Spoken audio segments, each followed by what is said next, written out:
After finally breaking a 21-year playoff drought, the Seattle Mariners are poised to have their biggest offseason in history. The time is now for the Seattle Mariners to make their mark in baseball. The time is now for them to take that window of contention and throw it open. And in this video, we have our offseason plan. What we want to see from the offseason from the Seattle Mariners. We're going to give our top couple players that we want the Mariners to sign, and then some backup plans if they do swing and a miss on these players. And looking at the Seattle Mariners roster, it's really hard to argue that they need more offense. The Mariners were in the bottom third of baseball in all offensive categories in 2022 and still made the playoffs. And it's pretty easy to see where they need to upgrade, and that is definitely up the middle at second base or shortstop. And I cannot think of a better fit for the Seattle Mariners going into 2023 than shortstop Trea Turner.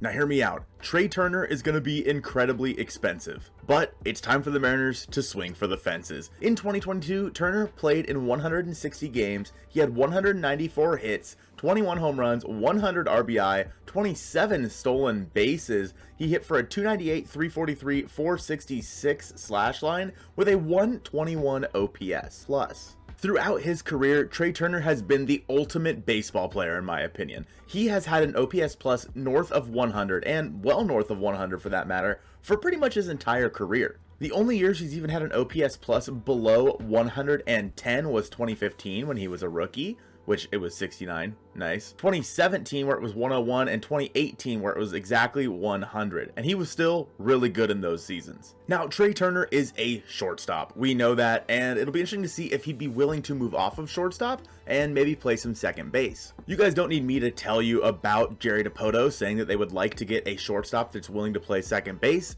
but I think that Trea Turner fits that bill better than anybody else in the shortstop market. In 2022, Trea Turner did not play any second base. However, with the Dodgers in 2021, Turner played 49 games at second base. You may also remember in 2016 when he racked up 45 games in center field. So Trea Turner can play all over the diamond. Trea Turner will be 30 years old in the end of June in 2023. So he's not that old to the point where, maybe you don't want to give him a big payday. Turner is the ultimate guy to be hitting at the very top of your lineup, leading off for you with Julio Rodriguez batting second, and then of course the rest of the lineup falling from there. And with the way the rules are changing in 2023, I think Turner's stolen base rate is only going to go up.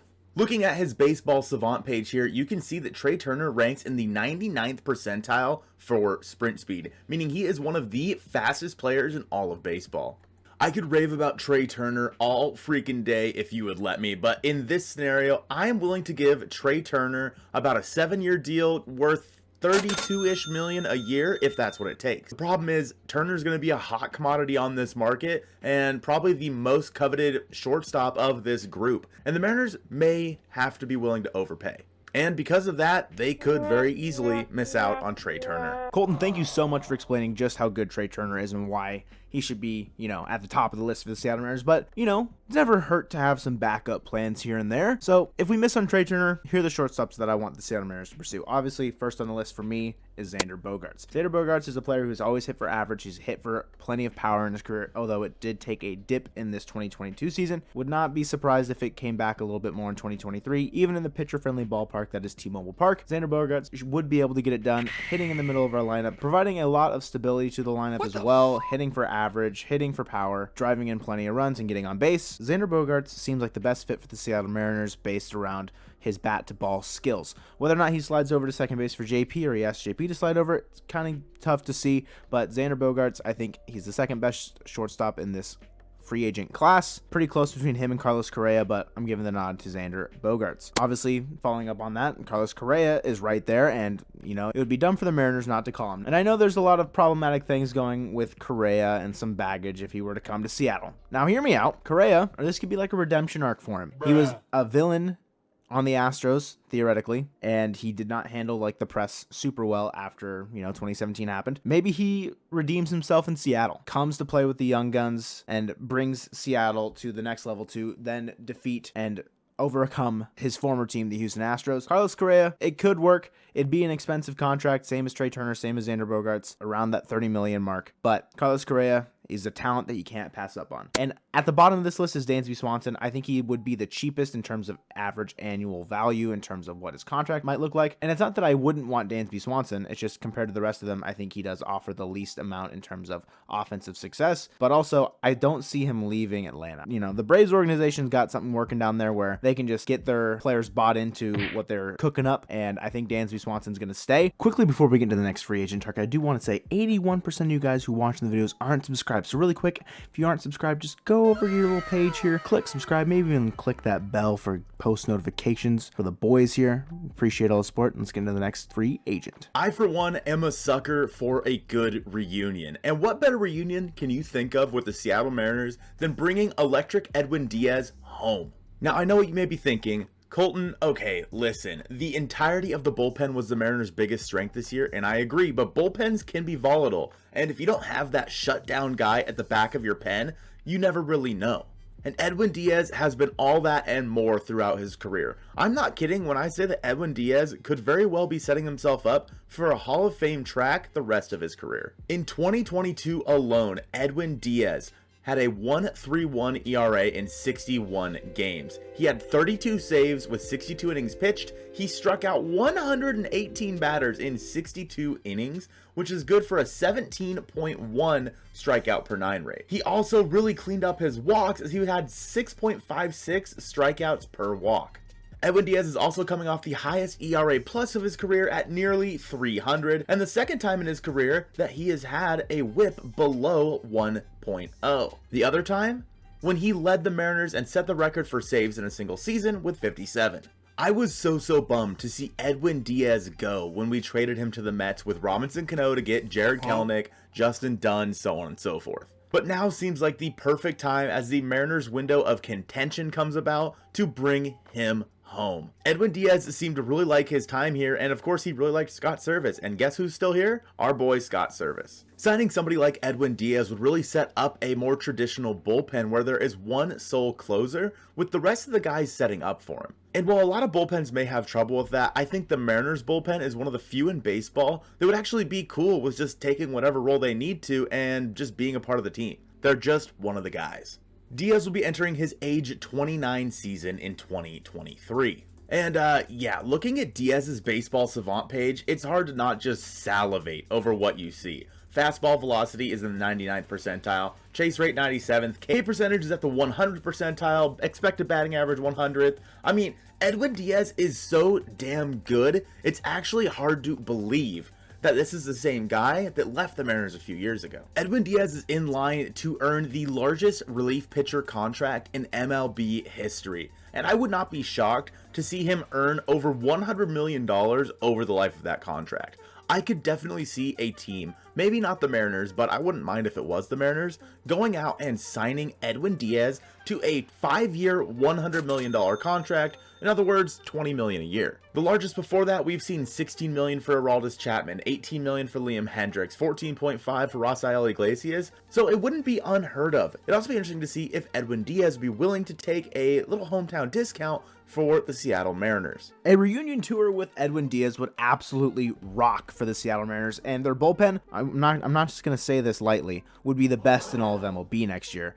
It might even be that without Edwin Diaz, if the players develop in the right way, but with Electric Eddie D, Sugar Diaz coming back, Timmy Trumpets, it's a lock. Now, signing a premier right-handed reliever would be nice. However, a glaring hole in the Seattle Mariners bullpen and a backup plan if we miss out on Edwin Diaz, I think would be to go and get a left-handed reliever. We got players like Matt Moore, who we saw a lot within the division, pitching for the Texas Rangers. He had a great year as a reliever. I think if we were able to convince him to swap on over to the Seattle Mariners real quick, make a jump across the AL West, I think he would be lights out for us as well. Familiar with the teams that he'd be pitching against right away, and I think it'd be a big upgrade to our bullpen. Next on my list for lefties to sign would be Taylor Rogers. Not coming off the greatest 2022 year, might even be a cheap way to get him on the club just because he needs to have a bounce back year. He was an all-star in 2021 with the Minnesota Twins. I think Taylor Rogers, if we miss out on Matt Moore or we miss out on Edwin Diaz, I think that Taylor Rogers would be someone to bring in to just kind of test the waters with, see how he's doing, and maybe a more pitcher-friendly ballpark, because last time he was pitching was in Miller Park in Milwaukee.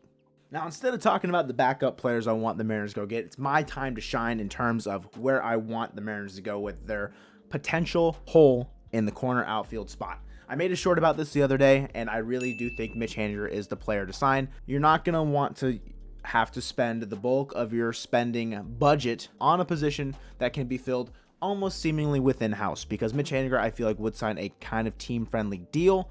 If he does not get extended the qualifying offer, Mitch Haniger, you know, he's a guy that can go out and get you 30 and 90 if he's healthy. Hit 260, play relatively decent defense out in right field. He's 32, going to be turning 33. He himself has talked about how he does not feel like his body's going to regress as much as other players heading into those age seasons, mainly because of how well he takes care of himself. And it's been talked about before how much he prepares in terms of getting ready for the season, getting ready from game to game.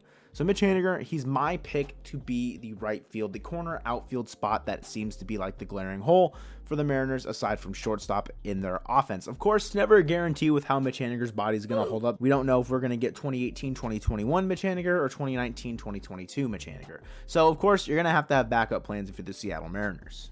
Now, first things first, if you do miss out on Mitch Haniger, you give Aaron Judge a call. Just ring him up and say, hey, Aaron, how much you want? And when he tells you he wants the entirety of T-Mobile Park, you hang up the phone.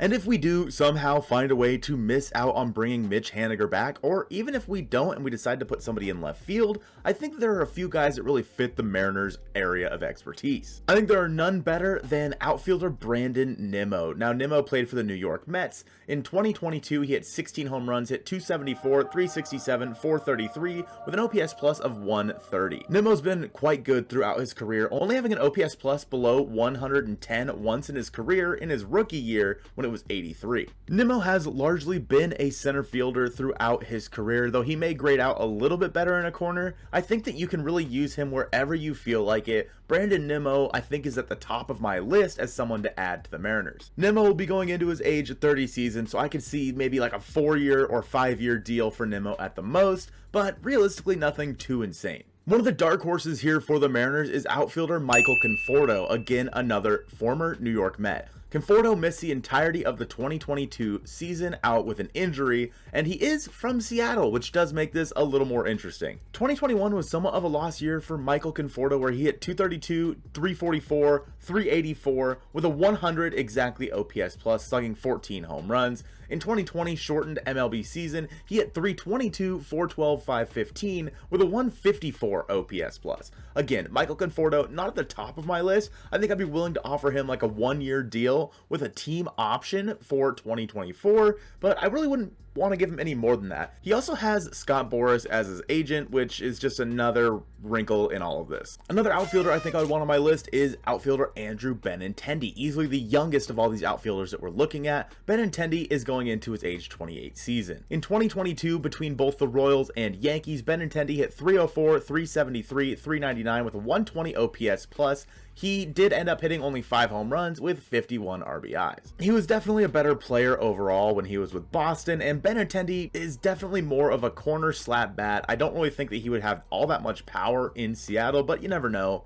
And I think of the 3, Benintendi is the lowest on my list that I would take, although again, he is the youngest and might fit in the clubhouse well. I mean, you'll never know with something like that. I'd be willing to give Benintendi maybe a 2 or 3 year deal worth maybe $15 million a year if I had to.